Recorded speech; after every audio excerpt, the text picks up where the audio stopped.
ಮದ್ವೆ ಆಗದೆ ಹೋದ್ರೆ ನಮ್ ಜೀವನನೇ ನಡೆಯಲ್ವಾ?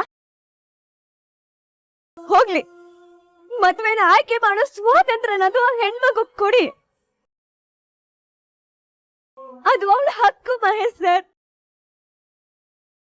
ಯಾರೋ ಏನೋ ಹೇಳ್ತಾರೆ, ಯಾರೋ ಫೋರ್ಸ್ ಮಾಡ್ತಾರೆ ಅಂತ ಆಗೋ ಮದ್ವೆ ಅಲ್ಲ, ಅದು ಅವಳ ಸಾವು ಮಹೇಶ್ ಸರ್. ದಯವಿಟ್ಟು ಅರ್ಥ ಮಾಡ್ಕೊಳ್ಳಿ, ಹೆಣ್ಮಕ್ಳನ್ನ ಕಟ್ ಹಾಕ್ಬೇಡಿ. ಅವಳಗ್ ಬೇಕಾಗಿರೋದು ಸ್ವಾತಂತ್ರ್ಯ ಮಹೇಶ್ ಸರ್. ದಯವಿಟ್ಟು ಅವಳನ್ನ ಬಂಧಿಸ್ಬೇಡಿ. ಬಂಧನದಲ್ಲಿ ಸಂಬಂಧಗಳು ಅರಳಲ್ಲ ಮಹೇಶ್ ಸರ್, ಸತ್ತೋಗ್ತವೆ. ದುಡ್ಡು ತಗೊಂಡು ಹೆಂಡತಿ ಮಗಳನ್ನ ಮದ್ವೆ ಮಾಡೋದಕ್ಕೆ ಹೊಟ್ಟಿರೋ ಏಕೈಕ ತಂದೆ ನೀವೇ ಇರ್ಬೇಕು. ನಿಮ್ ಸ್ವಾರ್ಥಕ್ಕೆ ಯಾರ್ ಬೇಕಾದ್ರೂ ಬಲಿ ಆಗ್ಬೋದು ಅಲ್ವಾ? ನನಗ್ ಗೊತ್ತಾಗಬೇಕು. ಸರಿ ಇದಿದ್ರೆ ನೀವ್ ಹೀಗೆ ಮಾಡ್ತಿದ್ರಾ?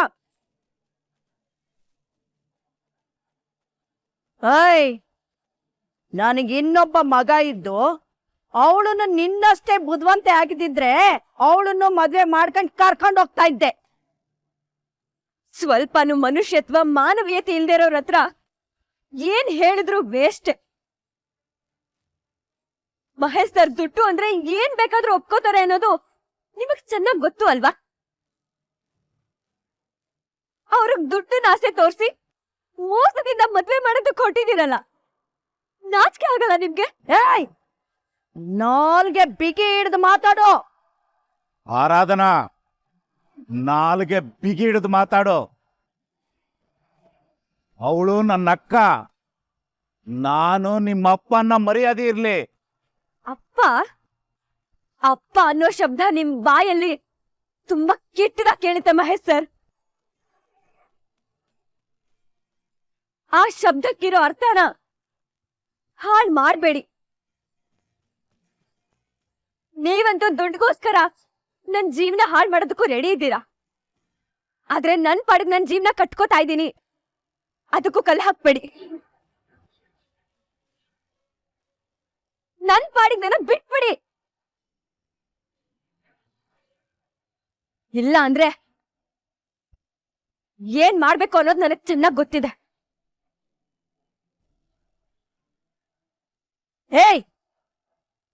ಈ ಟುದ್ದ ಇಲ್ಲ ಎಷ್ಟೇ ಮಾತಾಡ್ತೀಯ? ನಾನೊಬ್ಳೆ ಅಲ್ಲ, ಬುದ್ಧಿ ಇರೋ ಯಾವ ಹುಡುಗಿನಾದ್ರೂ ಹೀಗೆ ಮಾತಾಡ್ತಾಳೆ. ಇನ್ನೊಂದ್ಸಲಿ ಯಾರಾದ್ರೂ ನನ್ ಮದ್ವೆಗಿದ್ವೆ ಅಂತ ಮಾತಾಡಿದ್ರೆ ಪೊಲೀಸ್ ಕಂಪ್ಲೇಂಟ್ ಕೊಡ್ಬೇಕಾಗತ್ತೆ.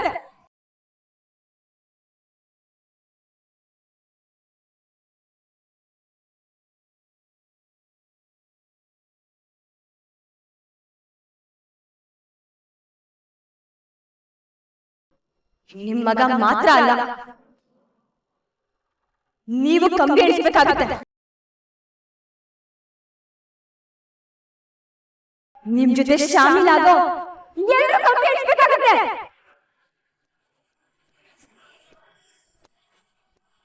ಈ ಆರಾಧನಾ ಇದನ್ನೆಲ್ಲ ಬರೀ ಬಾಯಿ ಮಾತಲ್ಲಿ ಹೇಳ್ತಿಲ್ಲ, ಮಾಡಿ ತೋರಿಸ್ತಾಳೆ.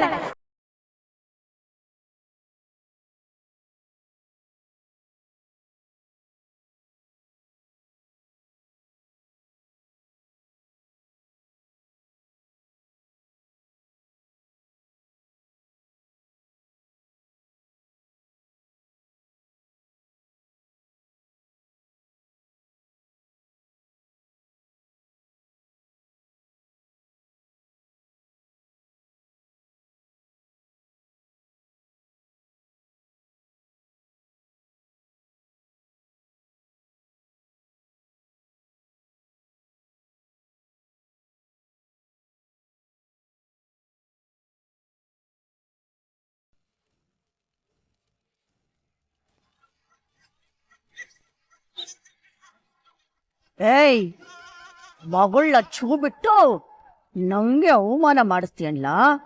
ಅಯ್ಯೋ, ನಮ್ ತಾಯಣ್ಣದು ಇಲ್ಲಕ್ಕ, ಇವತ್ತೇನೋ ಅವಳಿಗೆ ದೆವ್ವ ಮಿಟ್ಕೊಂಡಿದೆ. ಸಾಕ್ ಸಂಖ್ಯೆಲ್ಲ. ಅವಳಿವತ್ತು ಮದ್ವೆ ಮಾಡ್ಕೊಂಡು ಕರ್ಕೊಂಡು ಹೋಗಿ ಮಾಡ್ತಿದ್ದೆ. ಅವಳದವಳು ಎಲ್ಲ ಎಕ್ಕುಡಿಸ್ಬಿಟ್ಲು.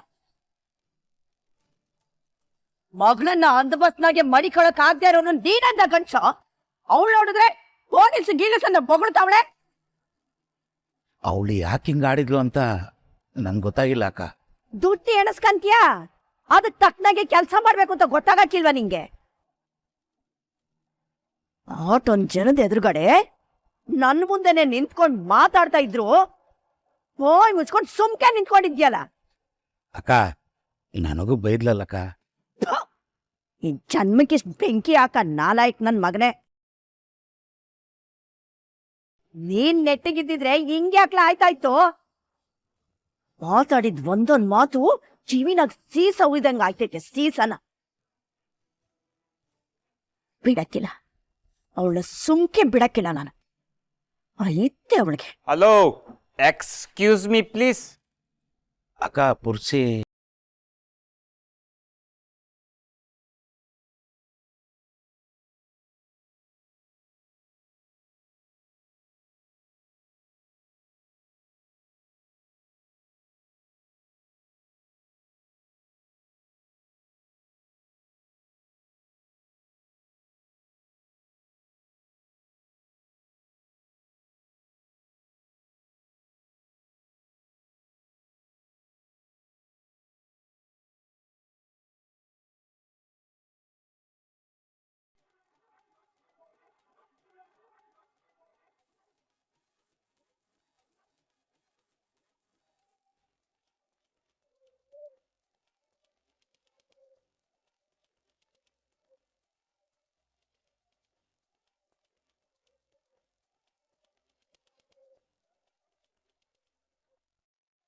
ಮೈಸ, ಇವನ್ಗೆ ಏನಾಯ್ತ್ಲಾ? ಏನು ಅಕ್ಕ, ಮೋಸ್ಟ್ಲಿ ಉಚ್ಕಿ ಚಡಿತಾ ಅಂತ. ಮಗ ಪುರ್ಸಿ, ಏನ್ಲ ಇದು ನಿನ್ ಏಸ? Shut ma'am. ನಾನೀಗ ಮಜನು. ನನ್ನ ಲೈಲಾ ಒಳಗಿದ್ದಾಳೆ, ಅವಳನ್ನ ಕರಿತಾ ಇದ್ದೀನಿ, ಡಿಸ್ಟರ್ಬ್ ಮಾಡ್ಬೇಡ ಮಾಮಿ. ಅಯ್ಯೋಲೇ, ಏನಾದು ಲೈಲಾ ಮಜ್ಗೆ ಪಜ್ಗೆ ಅನ್ಕೊಂಡು ಉಚ್ಚಿಗೆ ಚಿಡಿತೆ ಅನ್ಲ ನಿನ್ಗೆ? ಓ ಸಿಲಿ ಮಾಮಿ, ನಿನ್ಗೆ ಅವೆಲ್ಲ ಗೊತ್ತಾಗಲ್ಲ.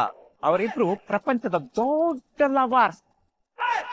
ನಾನು ಅವ್ರಿಗಿಂತ ದೊಡ್ಡದಾಗಿ ಲವ್ ಮಾಡ್ಬೇಕು ಅಂತ ಅನ್ಕೊಂಡಿದೀನಿ. ಅರ್ಥ ಆಯ್ತಾ?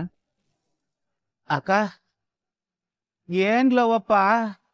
Yes my dear father in law, please note this point. ನಾನು ಆರಾಧನಾ ಅವ್ರನ್ನ ಲವ್ ಮಾಡ್ತೀನಿ. ಅವ್ರನ್ನ ಇಂಪ್ರೆಸ್ ಮಾಡ್ತೀನಿ. ತುಂಬಾ ನೀಟಾಗಿ ಅವ್ರ ಮನ್ಸನ್ನ ಕದೀತೀನಿ. ಓಹ್, ನನ್ನ ಕರ್ಮ. ಮೊದ್ಲು ಕುಡಿಯಕ್ಕೆ ಅಂತ ದುಡ್ಡು ಒಡವೆ ಕದೀತಿದ್ದ, ಹಿಂಗೇನೋ ಮನ್ಸ್ ಕದೀತಾನಂತೆ. ಲೇ ಮೈಸ, ನೋಡ್ತಾ ಅದೇನೋ. ಅಳೆ ಅಂದ್ರೆ ಇದೆಲ್ಲ ನಿಮಗ್ ಸೂಟ್ ಆಗಲ್ಲ. ಬನ್ನಿ ಕುತ್ಕೊಂಡ್ ಮಾತಾಡೋಣ. ಸ್ಟಾಪ್ ಇಟ್ ಮಾವ. ಇನ್ಮೇಲಿಂದ ನಾನು ನಿಮ್ಮ ಮಗಳಿಗೆ ಮದುವೆ ಆಗು ಅಂತ ಕಾಡ್ಸಲ್ಲ, ತೀಡ್ಸಲ್ಲ. ಹಾಗಂತ ಡಿಸೈಡ್ ಮಾಡಿದ್ದೀನಿ. ಇನ್ನೇನಿದ್ರು ನಿಮ್ಮ ಮಗಳನ್ನ ಲವ್ ಮಾಡಿ ಒಪ್ಸಿನೇ ಮದುವೆ ಆಗೋದು. ಓ ಶಿಟ್, ನಿಮ್ಮ ಹತ್ರಕ್ಕೆ ಮಾತಾಡ್ಬಿಟ್ಟೆ. ಲೈಲಾ ಆರಾಧನಾ ಮೇಡಮ್, ಆರಾಧನಾ ಮೇಡಮ್, ನಾನು ನಿಮ್ಮ ಮಜನು ಬಂದಿದ್ದೀನಿ. ಬನ್ನಿ ಆಚೆ.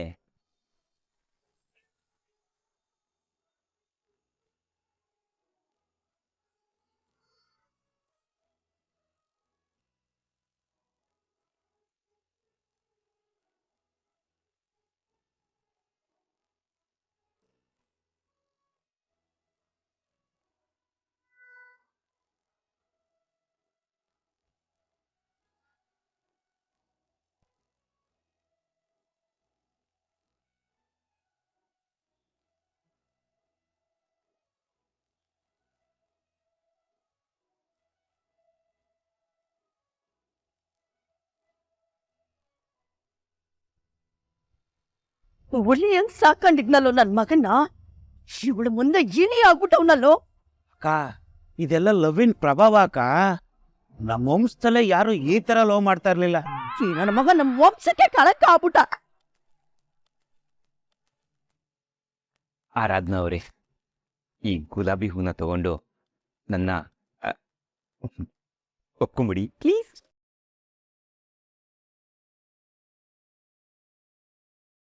ಆರಾಧನಾ ಅವರೇ, ತಗೊಳ್ಳಿ.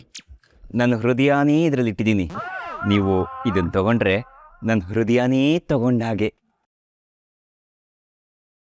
ಯಾಕೇನು ಮಾತಾಡ್ತಿಲ್ಲ?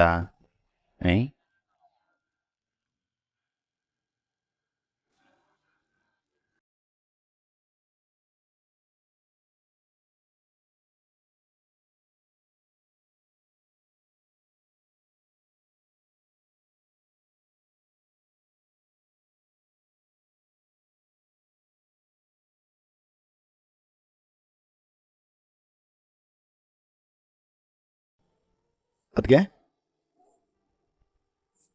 ಅದೆಷ್ಟು ದಿನ ಆಗಿತ್ತು ನಿಮ್ಮ ಮುಖದಲ್ಲಿ ನಗು ನೋಡಿ.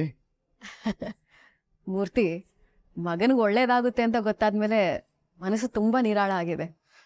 ತಾಯಿಗೆ ಇನ್ನೇನ್ ಬೇಕು ಹೇಳಿ? ಸ್ವಾಮಿಗಳು ನಿಜಾನೇ ಹೇಳಿದ್ದಾರೆ ಅದ್ಗೆ. ತಾಜ್ ಆರಾಮಾಗಿದ್ದಾನೆ, ಬದುಕು ಅಂದ್ರೆ ಏನು ಅಂತ ಕಲಿತಾ ಇದ್ದಾನೆ. ಕಲ್ಲು ಶಿಲೆ ಆಗ್ಬೇಕು ಅಂದ್ರೆ ಉಳಿಪೆಟ್ಟು ತಾಗ್ಲೇಬೇಕಲ್ಲ. ಇದೊಂಥರ ಅವನಿಗೆ ಜೀವನದ ಪಾಠ ಇದ್ದ ಹಾಗೆ. ಇರ್ಲಿ ಮೂರ್ತಿ, ನನ್ ಮಗ ಹೊಸ ಮನುಷ್ಯ ಆಗಿ ಬರ್ತಾನೆ ಅಂತಂದ್ರೆ ತಾಯಾಗಿ ಈ ಕಷ್ಟ ತಡ್ಕೊಳಕ್ಕೆ ನಾನ್ ರೆಡಿಯಾಗಿದ್ದೀನಿ. ಒಟ್ನಲ್ಲಿ ನನ್ ಮಗ ಗೆಲ್ಬೇಕು, ಅವನಿಗೆ ಒಳ್ಳೇದಾಗ್ಬೇಕು. ಅದಕ್ಕೆ ಇಷ್ಟು ದಿನ ನೀವು ಸುಶಾಂತ್ನ ಭೇಟಿ ಮಾಡಿಸು ಅಂತ ನನ್ನ ಕೇಳ್ತಾನೆ ಇದ್ರಿ. ಆದ್ರೆ ನಾನು ಭೇಟಿ ಮಾಡಿಸ್ತಾ ಇರ್ಲಿಲ್ಲ. ನಿಮಗೆ ಸುಶಾಂತನ್ನ ಭೇಟಿ ಮಾಡಿಸೋ ಸಮಯ ಬಂದಿದೆ. ರಾಜ್ ಹತ್ರ ಕರ್ಕೊಂಡು ಹೋಗ್ತೀನಿ, ಬರ್ತೀರಾ?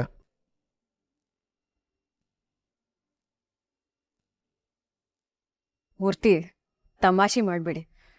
ಗುರುಗಳನ್ನ ಭೇಟಿ ಮಾಡಾದ್ಮೇಲೆ ನನ್ ಮಗ ಎಲ್ಲೋ ಒಂದ್ ಕಡೆ ನೆಮ್ಮದಿಯಾಗಿದ್ದಾನೆ ಅಂತ ನನ್ ಮನ್ಸು ಸಂತೋಷವಾಗಿದೆ. ಈ ನನ್ ಸಂತೋಷ ಹಾಗೆ ಇದ್ಬಿಡ್ಲಿ. ಅಯ್ಯೋ ಇಲ್ಲ ಅದ್ಗೆ, ನಾನು ತಮಾಷೆ ಮಾಡ್ತಿಲ್ಲ, ನಿಜವಾಗ್ಲೂ ಹೇಳ್ತಾ ಇದ್ದೀನಿ. ಮೂರ್ತಿ, ಹೌದತ್ಗೆ, ಆಗ ನಿಮ್ಮ ಮನಸ್ಸು ನಿಮ್ಮ ಸ್ಥಿಮಿತದಲ್ಲಿ ಇರಲಿಲ್ಲ. ಮಗನ ಬಗ್ಗೆ ಇದ್ದ ಆತಂಕದಿಂದಾಗಿ ನೀವು ಭಾವಾವೇಶಕ್ಕೆ ಒಳಗಾಗ್ತಾ ಇದ್ರಿ. ರಾಜನ್ನ ವಾಪಸ್ ಕರೆಸ್ಬೇಕು ಅಂತಿದ್ರಿ.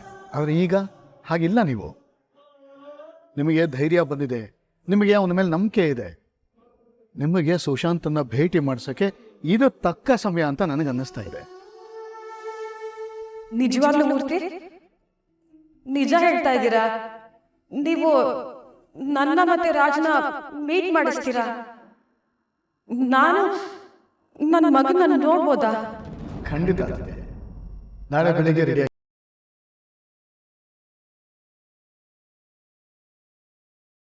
ಹಾಗೆ ಈ ವಿಷಯನ ಯಾರಿಗೂ ಹೇಳ್ಬಾರ್ದು ತಾನೇ? ಹೇಳಲ್ಲ ಬಿಡಿ.